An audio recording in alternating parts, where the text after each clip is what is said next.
Hello friends. Firefighting system in a building consists of three parts.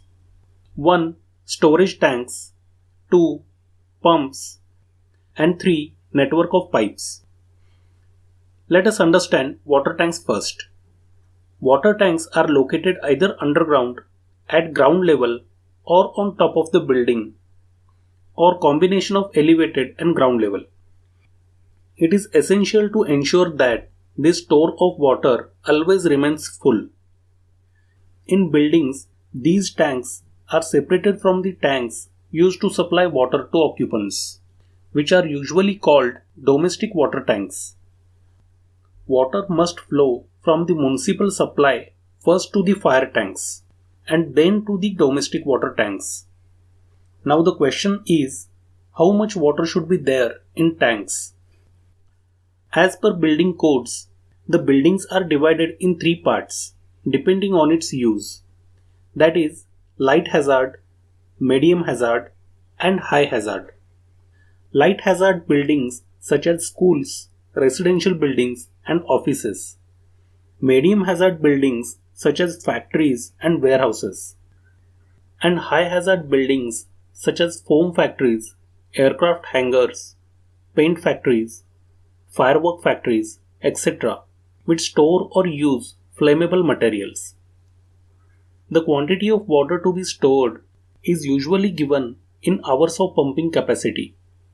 Suppose pumping capacity is 1 hour, then the tanks are made large enough to supply the fire with water for a period of 1 hour when the fire pumps are switched on.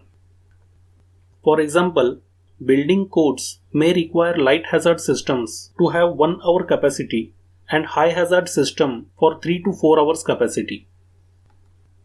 Now let us understand fire pumps. Fire pumps are usually located in a pump room which is located very close to the fire tanks. Like all important systems, there must be backup pumps in case the main pump fails. Generally, 4 types of pumps are used in high-rise buildings for firefighting purpose. Number 1. Jockey pump, which is electric driven and fully automatic.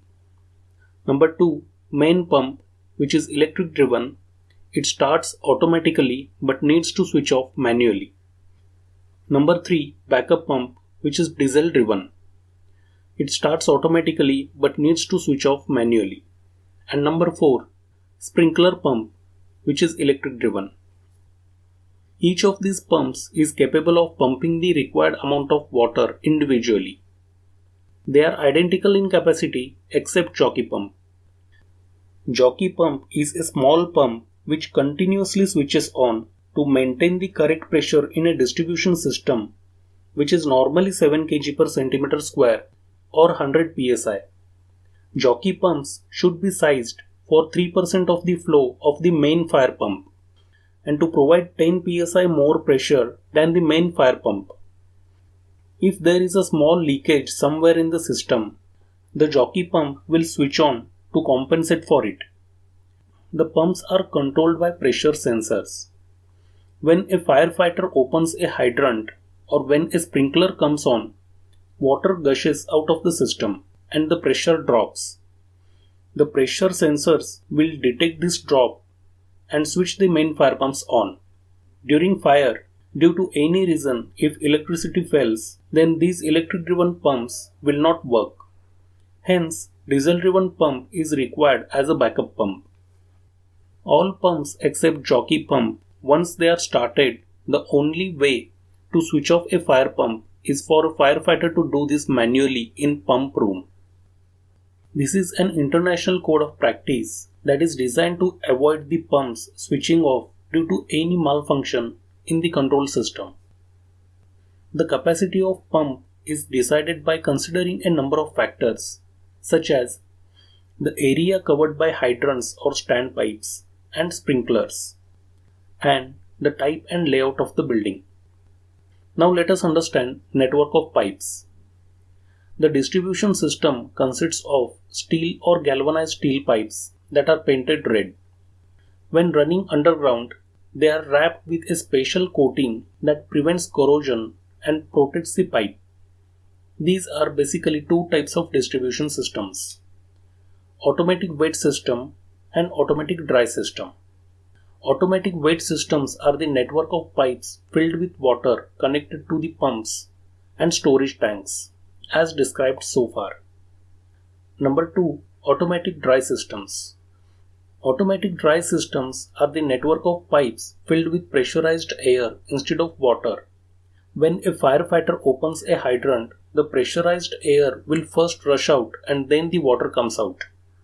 This is done wherever there is a risk of fire pipes freezing if filled with water, which would make them useless in a fire.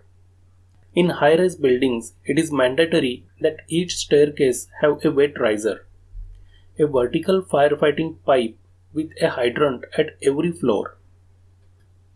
It is important that the distribution system be designed with a ring main, a primary loop that is connected to the pumps, so that there are two routes for water to flow in case one side gets blocked. In more complex and dangerous installations, high and medium velocity water spray systems are used, and for hazardous chemicals, foam systems are used. The foam acts like an insulating blanket over the top of burning liquid, cutting off its oxygen. Special areas such as server rooms, where the contents of which would be damaged by water, use gas separation systems. In this system, an inert gas is pumped into the room to cut off the oxygen supply of the fire. So friends, see you in the next video. Thanks for watching.